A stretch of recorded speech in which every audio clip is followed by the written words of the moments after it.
Good morning. I'm Joy Ann Harmon, Director of Worship, and I'm honored to be offering a devotional this morning with you, especially during this week, which is such an important week when we remember Jesus' journey to the cross and his resurrection and all of who he is to us as a result of that. I have a piece from this little devotional this morning called Bread and Wine, and it's called I Thirst for You. It's a short piece that was written by Joseph Langford, who founded a clerical institute for training clergy along with Mother Teresa. And it means a lot to me because of some of the phrases in here that remind me of a musical offering that we're going to be showing you on our live stream on Friday. So I just want to share a little bit of this with you today. It starts out with just a 3-sentence phrase by a guy named Dag Hammarskjöld. Now, Dag was someone who was connected with the United Nations. He actually was the Swedish Secretary General of the United Nations. And I remember when I was living in New York City, I would walk to work every day from 71st Street, where we lived, down to 45th Street, up on the Upper East Side. And I would walk past what was called Dag Hammarskjöld Plaza. And I remember not really...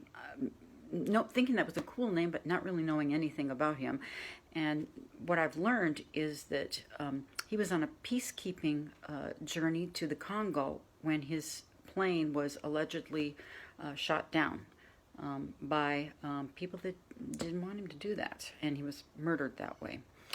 So Joseph starts out with this little verse by Dag, and it goes like this: I am the vessel, the draught or the draft is God's, and God is the thirsty one. This piece is called I Thirst for You, and I knew that Jesus said I thirst from the cross, but I didn't realize that he might have been thirsting for me. So let's listen. I know you through and through. I know everything about you. The very hairs of your head I have numbered. Nothing in your life is important to me. I have followed you through the years, and I have always loved you, even in your wanderings.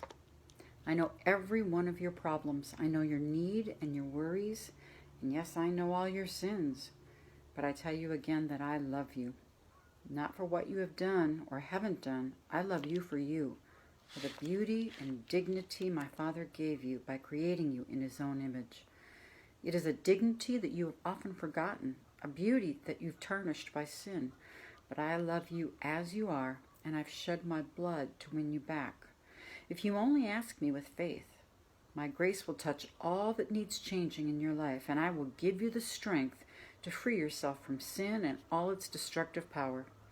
I know what is in your heart. I know your loneliness, your hurts, the rejections, the judgments, and the humiliations.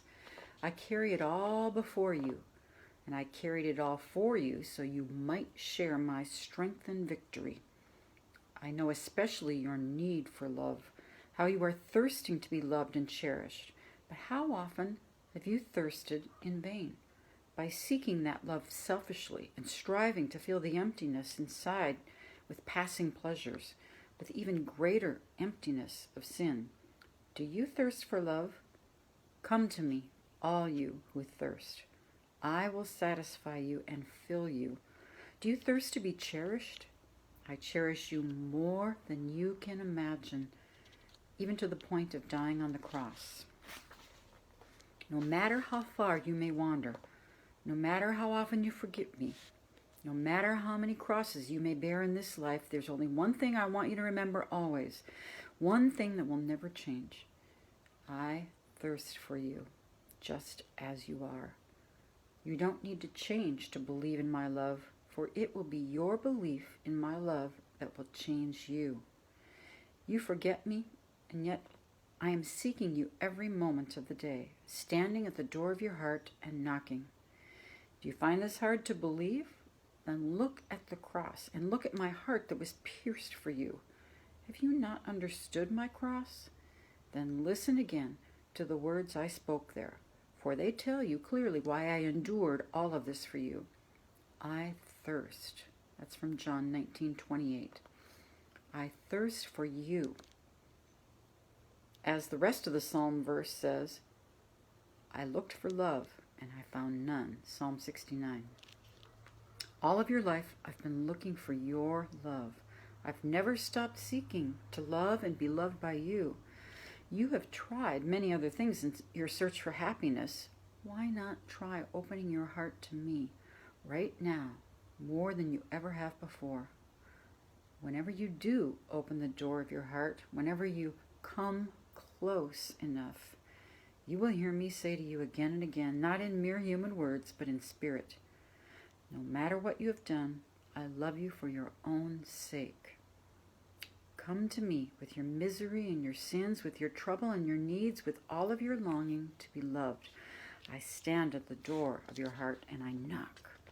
Open to me, for I thirst for you.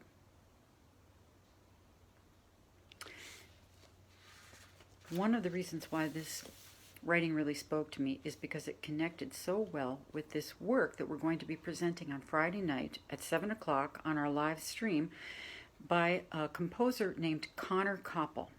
And he partnered with a lyricist named Brian Newhouse. And the poetry that Brian Newhouse wrote was absolutely beautiful.